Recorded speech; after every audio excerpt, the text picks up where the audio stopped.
Dan Kiai Haji Hasyim Asy'ari merupakan pendiri MU yang merupakan organisasi terbesar di Indonesia. Oke, jadi pada saat itu Kiai Haji Hasyim Asy'ari difitnah oleh tentara atau oleh pemerintahan Jepang akan melakukan pemberontakan terhadap pemerintahan Jepang pada saat itu. Dengan alasan yang itu, dengan alasan mengada-ngada itu, Kiai Haji Hasyim Asy'ari digelandang atau dibawa ke penjara dan di penjara mendapatkan penyiksaan oleh tentara Jepang.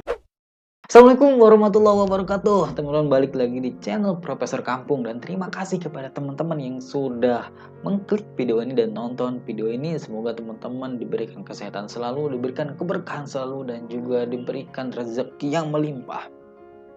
Oke, baik teman-teman, kali ini di video kali ini saya ingin bahas tentang kisah-kisah dari ulama yang mengalami kekerasan, mengalami penyiksaan, dan juga dipenjara oleh pemimpin pada saat itu atau oleh pemerintahan pada saat itu. Apa mendasari dibuatnya video ini? Saya sedikit tidak nyaman melihat banyak sekali orang yang mencap seorang ulama dengan kata-kata yang tidak baik hanya karena mereka atau hanya karena dia dipenjara.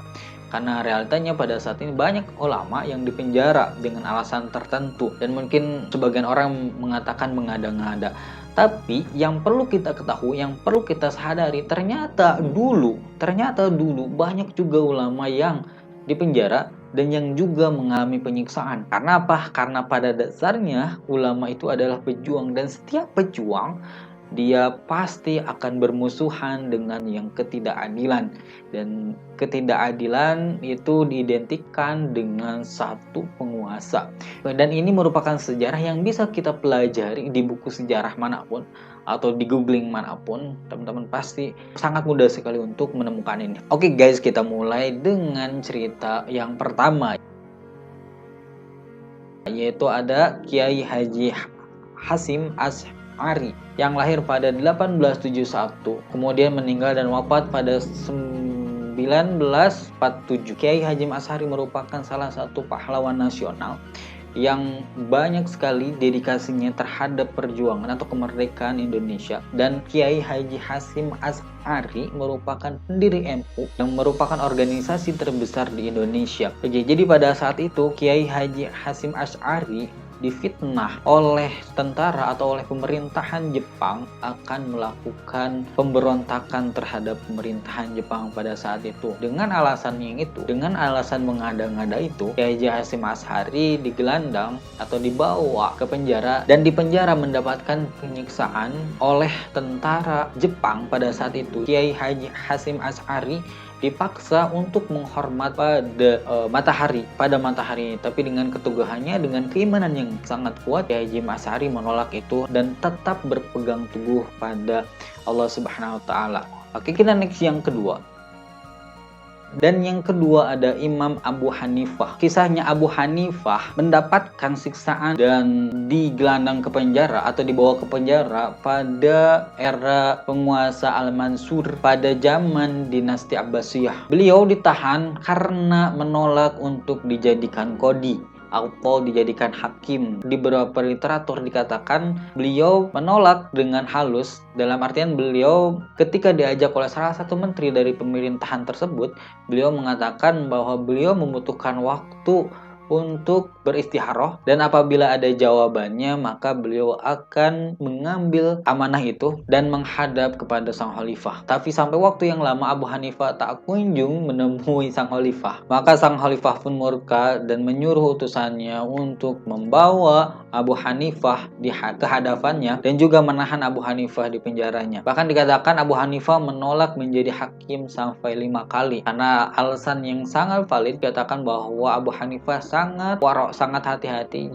dan pekerjaan sebagai hakim merupakan pekerjaan yang sangat berat tanggung jawabnya. Beberapa literasi dikatakan Abu Hanifah meninggal ketika di penjara, dan dikatakan juga Abu Hanifah meninggal karena diracun, dan Abu Hanifah meninggal sekitar 150 Hijriah atau 767 Masehi. Pada saat meninggal Abu Hanifah disolatkan dengan banyak jamaah, dengan banyak orang, karena Abu Hanifah dikenal gurunya para ulama fikih. Dan dikatakan di literasi juga dikatakan meninggalnya Abu Hanifah itu disolatkan sebanyak 6 gelombang, dan satu gelombangnya dilakukan oleh sekitar 50.000 jamaah. Luar biasa, banyak sekali. Oke, next ada Imam Malik pada tahun 147 Hijriah atau 764 Masehi. Imam Malik dihukum oleh gubernur Madinah pada saat itu. Karena apa? Karena Imam Malik menolak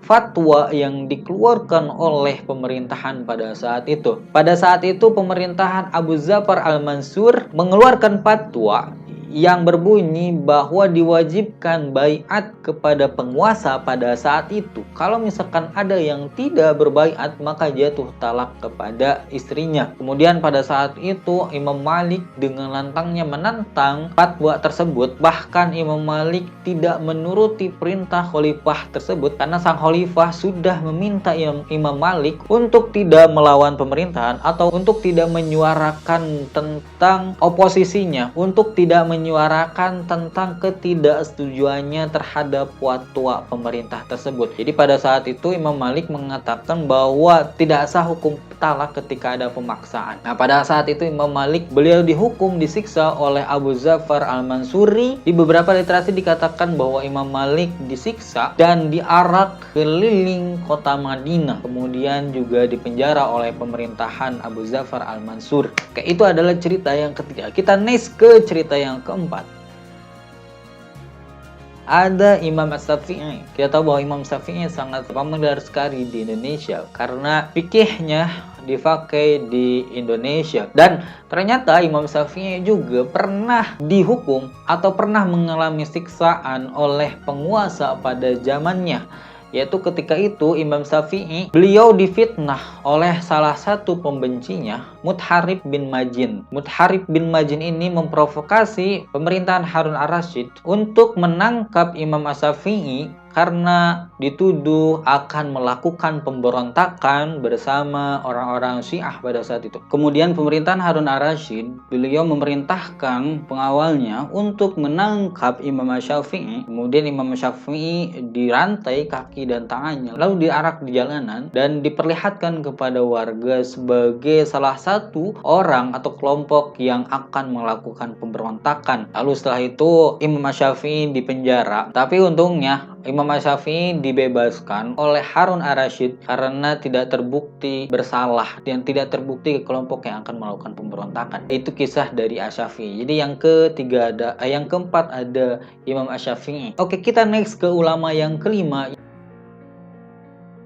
yaitu ada Imam Ahmad bin Hambal. Imam Ahmad bin Hambal merupakan salah satu ulama yang juga pernah mengalami siksaan oleh pemerintah pada saat itu dan juga pernah dipenjara oleh pemerintahan pada saat itu. Jadi Imam Ahmad bin Hambal dihukum dipenjara selama 30 bulan karena berseberangan pendapat dengan pemerintahan pada saat itu yang dipimpin oleh Khalifah Al-Ma'mun. Dan pada saat itu pemerintahan Al-Ma'mun sedang mempelajari tentang filsafat. Jadi pada saat itu Khalifah Al-Ma'mun mengatakan bahwa Al-Quran itu adalah sebagai makhluk seperti apa yang dia pelajari di filsafat-filsafat. Namun Imam Ahmad bin Hambal menolak pemikiran tersebut dan menentang apa yang disuarakan oleh pemerintahan Al-Ma'mun. Menurut Imam Ahmad bin Hambal bahwa Al-Quran itu bukan sebagai makhluk.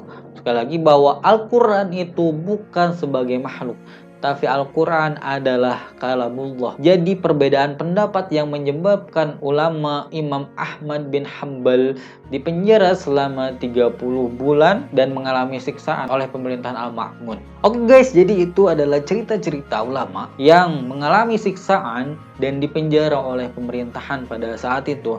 Secara umum dan garis besar ternyata hampir sama dengan apa yang terjadi pada saat ini. Bahwa dulu ternyata juga terjadi ketika ulama mereka bertentangan atau memiliki pemikiran yang berbeda dengan pemerintahan, dan apa yang dilakukan oleh pemerintahan itu justru bukan tunduk pada ulama tapi malah memenjarakan ulama. Jadi ternyata itu sudah terjadi sejak zaman dahulu, dan itu terjadi pada ulama-ulama yang soleh, ulama-ulama yang kita kenal, ulama-ulama yang ilmunya dipakai oleh kita saat ini, Imam Syafi'i, Imam Ahmad bin Hambal, Imam Maliki, Imam Abu Hanifah, dan juga Kiai Hasyim Asy'ari. Jadi semoga apa yang dipaparkan tadi bisa membuka mata pikiran kita untuk lebih bijak lagi dalam menjas, lebih bijak lagi dalam mencap, atau lebih bijak lagi dalam menilai. Oke guys, jadi seperti itu saja. Sebenarnya banyak sekali ulama yang mengalami diskriminasi dan juga disiksa dan juga dipenjara, seperti Ibnu Taimiyah, seperti Syekh Baiduzzamanu juga. Oke guys, jadi seperti itu saja video kali ini. Semoga bermanfaat, dan jangan lupa like, subscribe, komen, dan share video ini ke teman-teman yang lain. Oke, kita ketemu di video selanjutnya. Assalamualaikum warahmatullahi wabarakatuh.